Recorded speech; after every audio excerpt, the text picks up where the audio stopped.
Juan Williams has the next round of questions on the economy and gas prices. Juan. Governor Johnson, the nation's unemployment rate is 8.8%, and this week jobless claims rose to their highest level in 8 months. Among your proposals for getting the private sector to start hiring are eliminating corporate income tax, doing away with the federal minimum wage law, and to stop extending unemployment benefits. Isn't that just a windfall for big business? Well, absolutely not. I think that repealing or doing away with the corporate income tax is simply getting us back to where we were. And we need to understand that the corporate income tax is a double tax, that we all own the corporations, and when income gets distributed to us, we pay the tax on that. So we have the highest corporate income tax in the world right now. Let's abolish it. Let's make it the way that it was to begin with. And that will literally create tens of millions of jobs overnight, because this country will be the only place to establish, grow, build, nurture business. Why won't that happen? And then with regard to unemployment benefits, I'm in the camp, Juan, that believes that we as individuals, we need a help. We need a bit of help. So government helps out. But at the point at which it runs out, that's when we really deal with the problems that we have. And as individuals, that's when we deal with those problems. So does government actually perhaps make the problem worse as opposed to better by having a finite amount of time that you would receive unemployment benefits? Governor Pawlenty, despite 10 years of the Bush tax cuts, the unemployment rate here in South Carolina was 9.6% in March. Do you have any ideas for stimulating the job market beyond continued tax cuts? Well, I sure do, Juan, and that's an important question. As I travel the country, people are very worried about their jobs. I grew up in a working-class family in a meatpacking town, not unlike Greenville here in South Carolina, that used to have textile mills, and at a very young age, when those meatpacking plants shut down, I saw the face of job loss and economic worry in my hometown and even in my own family. So I've seen this and I've lived it. And so we have a situation where the best thing that we can do for our fellow citizens is do those things that's going to make it more likely that jobs are going to grow. And in South Carolina, I'll give you a great example. You have this administration through the National Labor Relations Board telling a private company that they cannot relocate to South Carolina and provide jobs in this state, and they're good paying jobs and they're needed jobs. It's a preposterous decision and position of this administration.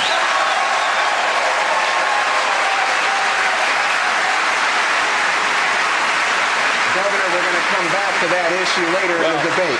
But I just want to make it clear. I mean, the idea that the federal government can tell a private business where they can be and not be in the United States of America is a whole new line that this administration has crossed, and it's outrageous. As I said, we're going to come back to that issue. It's a hot one here in the state of South Carolina. Mr. Cain, the national average price for a gallon of gasoline is now close to $4, and it's approaching $5 in some states. This affects prices, obviously, way beyond the pump. The cost of transportation drives up the cost of doing business and leads to higher food prices. So, Mr. Cain, what will President Cain do to alleviate skyrocketing gas prices? Contrary to what President Obama said when he stated there wasn't anything that he could do in the short term, that simply is not true. The one thing that the president can do is to establish a real energy independence plan. We have all of the resources we need right here in this country to establish energy independence if we had the leadership.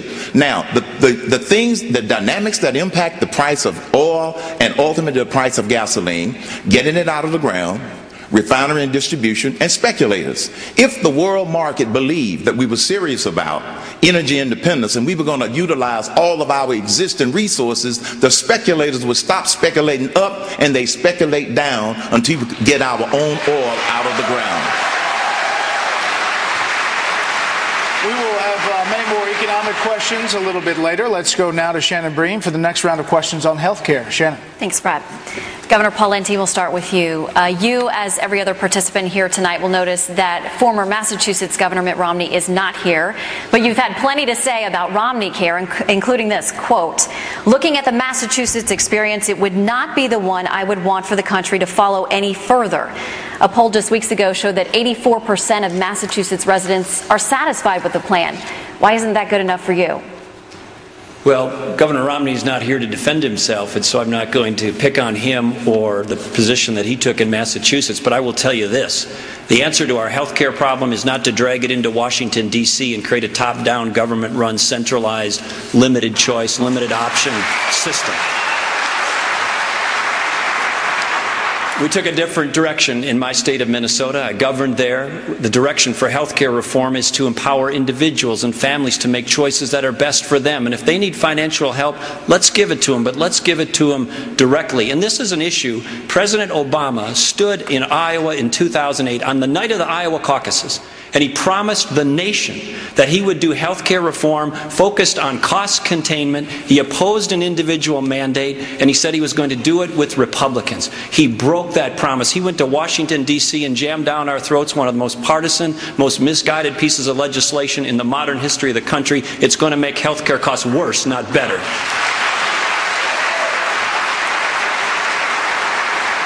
Thank you, Governor. Senator Santorum, I turn to you. Governor Johnson has said that in addition to repealing the president's health care plan, he thinks Republicans need to think about repealing the prescription drug plan tied to Medicare. You voted for it. It's cost hundreds of billions of dollars. You've said you regretted that vote now.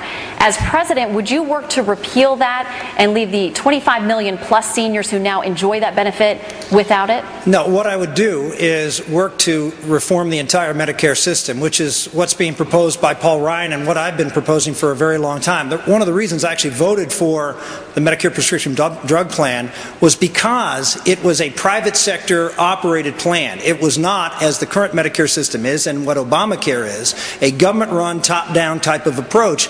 And in fact, the way we designed that program resulted in the program coming in 40% under budget. I don't know of any other program that's actually come in under budget in Washington, D.C. And the reason it was is because the design was right. We need to take that design and apply it to the entire Medicare program, which is exactly what Paul Ryan has proposed. So the answer is not to pull prescription drugs out. Prescription drugs is an important part of health care delivery in America, and to have a Medicare plan without a prescription drug component really doesn't make any sense. We need to have a plan that is run efficiently, that is private sector, and is not an unlimited entitlement. What we have right now is an uncapped entitlement. We need to cap the entitlement and put people in charge instead of the government. Thank you, Senator. Congressman Paul, you have said that medical malpractice awards are creating a crisis in the medical industry, driving doctors out of the business. We also know the CBO has projected that tort reform could save the federal government $54 billion over 10 years.